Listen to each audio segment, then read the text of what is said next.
बुलेटिनमध्ये सुरुवातीला एक महत्त्वाची बातमी। नांदेडमधून मराठा आरक्षणाविरोधात याचिका दाखल केली म्हणून संस्था चालकाच्या शाळेतून मराठा पालकांनी विद्यार्थ्यांचं टीसी काढून घेण्याचा निर्णय घेतलाय। मराठा विरुद्ध ओबीसी लढ्याची झळ आता गाव गाड्यावरही पोहोचू लागली आहे। मनोज जरांगे पाटील यांच्या आंदोलनामुळे हैदराबाद गॅझेट लागू करण्याचा जीआर राज्य सरकारने काढला। मात्र या निर्णयाविरोधात नांदेड येथील शिवा संघटनेचे अध्यक्ष प्राध्यापक मनोहर धोंडे यांनी उच्च न्यायालयात याचिका दाखल केली। यावरूनच आता नांदेडमध्ये मराठा विरुद्ध ओबीसी असा संघर्ष निर्माण होण्याची शक्यता आहे। कारण धोंडे यांच्या संस्थेच्या आश्रम शाळेतून आपल्या पाल्यांचा टीसी काढून घेण्यासाठी तब्बल 21 मराठा पालकांनी अर्ज केलाय। लोहा तालुक्यातील रिसनगाव येथील मा मीनाताई ठाकरे आश्रम शाळेतील मराठा विद्यार्थ्यांचा टीसी काढण्यासाठी पालकांनी हा सामूहिक अर्ज केलाय। टीसी काढायचं एकच कारण आहे की आमचा हेतू होता की संस्था चांगली आहे पण संस्था चालक गद्दार निघाला। ह्या हेतून आम्ही टीसी काढण्याचा विचार केला आणि जिल्हा परिषदमध्ये टीसी काढण्याचा आम्ही निश्चय केला। टीसी काढण्यासाठी अर्ज कुठे दिला तुम्ही? सौ मीनाताई ठाकरे आश्रमशाळा रिसनगाव त्या ठिकाणी पिडगे सराकडे अर्ज केला।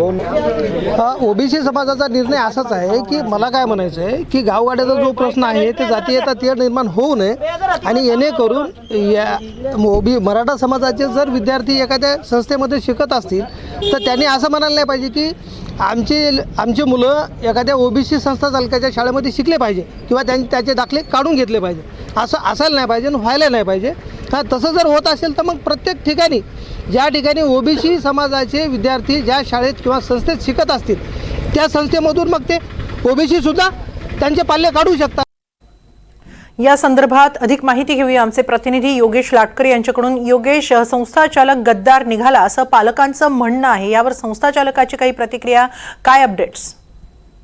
निश्चितपणे नांदेड जिल्ह्यातील लोहा तालुक्यात रिसनगाव इथली ही शाळा आहे आणि या शाळेमध्ये काल तब्बल 21 पालकांनी एक सामूहिक अर्ज केला आणि त्यामध्ये विद्यार्थ्यांची टीसी मागितलेली आहे। ही टीसी कोणत्या कारणासाठी मागितली जाते याचा उल्लेख या अर्जामध्ये केलेला नाहीये, परंतु जेव्हा या पालकांशी चर्चा करण्यात आली त्यावेळी त्यांनी मनोहर धोंडे यांनी मराठा आरक्षणाचा जो जीआर निघाला त्याला विरोध केला आणि म्हणून आम्ही टीसी काढत असल्याचं सांगितलेलं आहे। त्या पद्धतीनं जेव्हा मनोहर धोंडे यांची प्रतिक्रिया घेतली तेव्हा मनोहर धोंडे यांनी माझा मराठा आरक्षणाला विरोध अजिबात नाही, मात्र यासाठी शासनाने जीआर न काढता घटना दुरुस्ती करावी आणि मराठ्यांना आरक्षण द्यावं अशी भूमिका घेतलेली आहे। मनोहर धोंडे आज इथं नाशिक इथं छगन भुजबळ यांच्यासोबत एका बैठकीसाठी उपस्थित आहेत, परंतु त्यांनी त्यांच्या शाळेमध्ये एकूण 450 विद्यार्थी शिकतात, त्यातील 26 मराठा विद्यार्थी आहेत, तर या 26 पैकी 21 विद्यार्थ्यांनी टीसीचा अर्ज दिलेला आहे असं आपल्याला सांगितलेलं आहे आणि याचे जे काही परिणाम होतील ते आता भोगावे लागणार आहेत अशी भूमिका मनोहर धोंडे यांनी घेतलेली आहे। परंतु त्याच वेळी मनोहर धोंडेंचं जे फॅन पेज आहे, सोशल मीडिया आहे, त्यावर त्यांचे समर्थक सांगतायत की आता मराठा समाज ज्या पद्धतीनं ओबीसीची शाळा आहे म्हणून जर मराठा टीसी काढणार असतील तर ज्या ठिकाणी मराठ्यांच्या शाळा असतील, मराठ्यांचे कोचिंग क्लास असतील त्यातून ओबीसीने टीसी काढायच्या का, तिथले आपले प्रवेश रद्द करायचे का, अशा पद्धतीची भूमिका आता ओबीसी देखील घेत आहेत। निश्चितपणे मनोज जरांगे पाटील यांनी ज्यावेळी मुंबईमध्ये आंदोलन केलं आणि त्यानंतर त्यांना शासनाने जीआर दिला, या जीआर नंतर ग्रामीण भागामध्ये मोठ्या प्रमाणात ओबीसी विरुद्ध मराठा अशा पद्धतीचा एक अंडर करंट आहे आणि त्याचे हे परिणाम दिसत आहेत।